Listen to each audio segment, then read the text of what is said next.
దెబ్బ తగిలింది.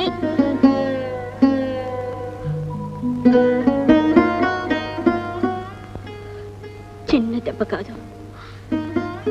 నువ్వు నీరసంగా ఉన్నావని, ఎక్కువ శ్రమ పడకూడదని డాక్టర్ చెప్పారు బాబు. డాక్టర్కి ఏమీ తెలీదు. నాకు నీరసంగా లేదు. నేను నాటకం వేస్తాను. వద్దు బాబు, నువ్వు నాటకం వేయడానికి వీలేదు. అంటే నా ఫస్ట్ పేజ్ రాక్కర్లేదా? చిట్టుగాడు ఫస్ట్ పేజ్ పట్టుకుపోవాలా? అందరూ వాడికి చప్పట్లు కొడుతుంటే నేను ఏడుపు ముఖంతో చూస్తూ కూర్చోవాలా? బాబు, గోపి, నేను నాటకం వేస్తానమ్మా. నాకే ఫస్ట్ పేజ్ రావాలమ్మా. అమ్మా, నన్ను వద్దనకమ్మా. నేను నాటకం వేస్తానమ్మా. అతను ఉన్నంత కాలం అతను కోరిందల్లా తీరుస్తూ నవ్వుతూ హాయిగా ఉండేలా చూడాలి. అలాగే బాబు, అలాగే. నువ్వు తప్పకుండా నాటకం వేద్దు గాని. నిజంగానా మమ్మీ? అవును, ఫస్ట్ ప్రైజ్ తెచ్చుకుందు గాని. ప్రామిస్? ప్రామిస్. వినరయ్యా ఈ రామ కథ, సీతారాముల ప్రేమ కథ. వినరయ్యా ఈ రామ కథ, సీతారాముల ప్రేమ కథ.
మీ కొడుకు అంత చక్కగా చేస్తుంటే మీరు ఏడుస్తున్నారు? ఆ, ఏం లేదండి, ఏం లేదు.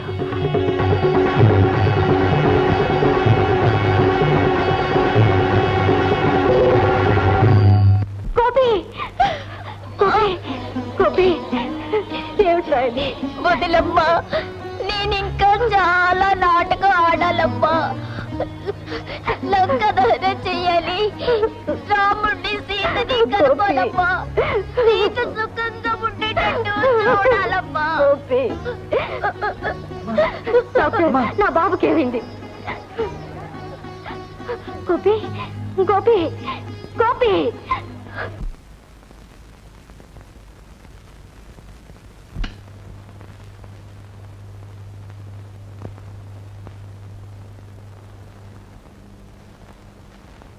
సీత, బాబు పరిస్థితి ఇక రోజుల మీద ఉంది. ఏ క్షణంలోనైనా వాడికి 100 ఏళ్ళు నిండిపోవచ్చు.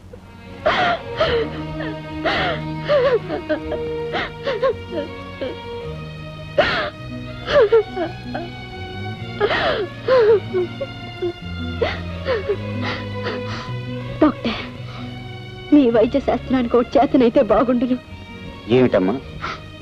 కొడుకు పోతాడని తెలిసిన తల్లి గుండె ఆపరేట్ చేసి ఆ గుండెకు బదులు ఒక బండరాయి ఉంచగలగడం. వస్తాను డాక్టర్. బహుశా రావాల్సిన అవసరం ఉండదేమో. ఏమిటండి, ఏమిటి మీరు అనేది? నేననేది ఏమిటే? ఆ డాక్టర్ దయానిదే చెప్పాడు. ఆ సీతమ్మ కొడుకు గోపికి గుండెకి సంబంధించిన భయంకరమైన వ్యాధి వచ్చింది, ఇక ఎంతో కాలం బ్రతకడు అని. పాపం, బంగారం లాంటి పిల్లోడు, ఎంత చురుగ్గా చలాకీగా ఉండేవాడు. కాస్త ఆయుష్ నుదుటను రాసినందుకేనేమో అంత కళిచ్చాడు దేవుడు ఆ పిల్లోడికి.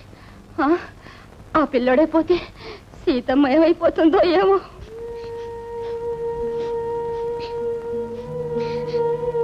ఏమిటర్రా, మీరంతా ఎందుకు ఏడుస్తున్నారు? ఏం జరిగింది? గోపి, మరేమో నువ్వు చచ్చిపోతావట కదూ? చచ్చిపోవడమా? అవును, కొన్ని రోజుల్లోగా నువ్వు చచ్చిపోతావట. ఎవరన్నారు? మా నాన్నగారు మా అమ్మతో చెప్తుంటే విన్నానురా.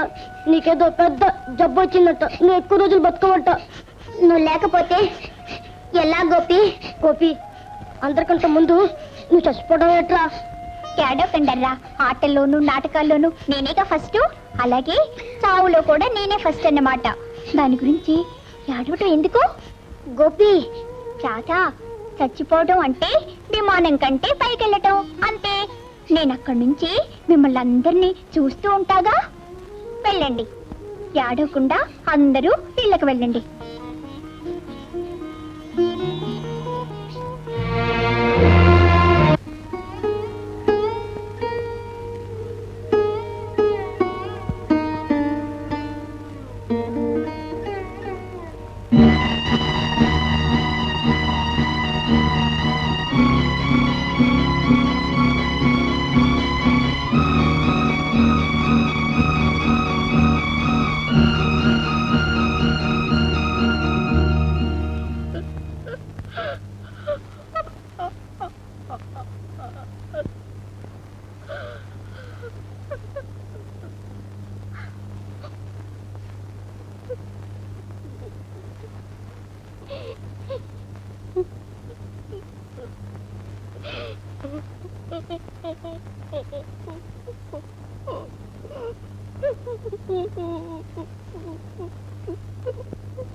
అమ్మా, ఏడుస్తున్నావా? లేదు బాబు, ఏడవటం లేదు. అబద్ధం, నువ్వు ఏడుస్తున్నావు. నేను చచ్చిపోతాను కదూ? లేదు బాబు, లేదు. ఎవరు చెప్పారు? చిట్టి, రాధా వాళ్ళు వచ్చి చెప్పారు. నువ్వు అప్పుడప్పుడు ఎందుకు ఏడుస్తున్నావో ఇప్పుడు తెలిసింది. నువ్వు సరదాగా నవ్వటమే లేదు. నేను చచ్చిపోతాననే కదమ్మా. లేదు బాబు, లేదు. వాళ్ళంతా అబద్ధం చెప్పారు. నీకేం లేదు, నువ్వు బాగానే ఉన్నావుగా. నేను ఎప్పుడు ఏడవని నవ్వుతూనే ఉంటాను. పడుకో.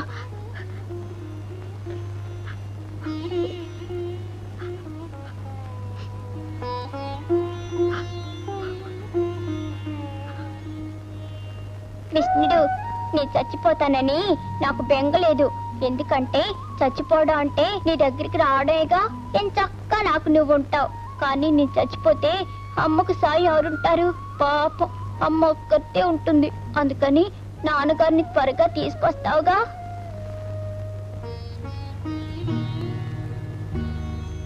అమ్మా, ఏమిటి బాబు? నేను కోరిక అడుగుతాను, తీరుస్తావా? అదేమిటి బాబు, నేనున్నది నువ్వేం అడిగినా తీర్చడానికేగా. మళ్ళీ కాదనకూడదు. ఆనంద్ బాబు, ఎంత కష్టమైనా సరే, నా ప్రాణం ఇచ్చైనా సరే నువ్వు అడిగిన తీరుస్తాను. ఏమిటో చెప్పు. ముందు ప్రామిస్ చేయి. ప్రామిస్. మరేమో నాకు నాన్నని చూడాలనుందమ్మా. బాబు, అవునమ్మా, నాకు నాన్న కావాలి. నాన్నే తొందరగా రమ్మనమ్మా. అదెలా బాబు?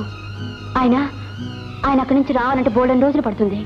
కాదమ్మా, విమానంలో రేపే రమ్మని కబుర్ చేయమ్మా. కానీ బాబు, ఆయన ఇంకేం చెప్పకమ్మా. నేను చచ్చిపోతే ఇంకెప్పుడు నాన్నగారిని చూడలేను కదమ్మా. అందుకని ఒక్కసారి రమ్మనమ్మా. నా కోరిక తీర్చవా అమ్మా. నాకు నాన్న కావాలమ్మా. నీ నాన్న చూడాలమ్మా. అమ్మా, నీ నాన్నతో మాట్లాడాలమ్మా. నీ నాన్నకి ముద్దివ్వాలమ్మా. నాకు వచ్చిన ప్రేజ్లన్నీ చూపించాలమ్మా. అమ్మా, నీ నాన్న చూడాలమ్మా. ఇంకో పెగ్గే డార్లింగ్.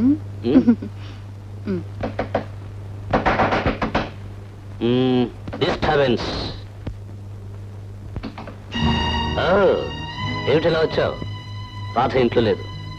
చూస్తేనే తెలుస్తుంది. మీతో మాట్లాడాలి. ఒకసారి ఇట్రండి. ఏమిటిది? పానకంలో ఉప్పుడకలాగా ఇప్పుడు వచ్చావు. అసలు విషయం ఏమిటో తొందరగా చెప్పు. మోహన్, నీకు తెలుసు నేను నీ కారణంగానే తల్లినయ్యానని. నీకు తెలియకపోవచ్చు. పుట్టింది మొగబిడ్డని, ఆ పసి మనసు గాయపరచకూడదని ఇంతకాలం నాన్నగారు అమెరికాలో ఉన్నారని అబద్ధం చెప్తూ వచ్చాను. కానీ ఇప్పుడు వాడు నాన్నని చూడాలని పట్టుపడుతున్నాడు. ఎందుకనో? వాడికి నయమోహన్ జబ్బు వచ్చింది. డాక్టర్స్ అంతా లాభం లేదని తేల్చేశారు. కొన్ని రోజుల్లో పోతాడని.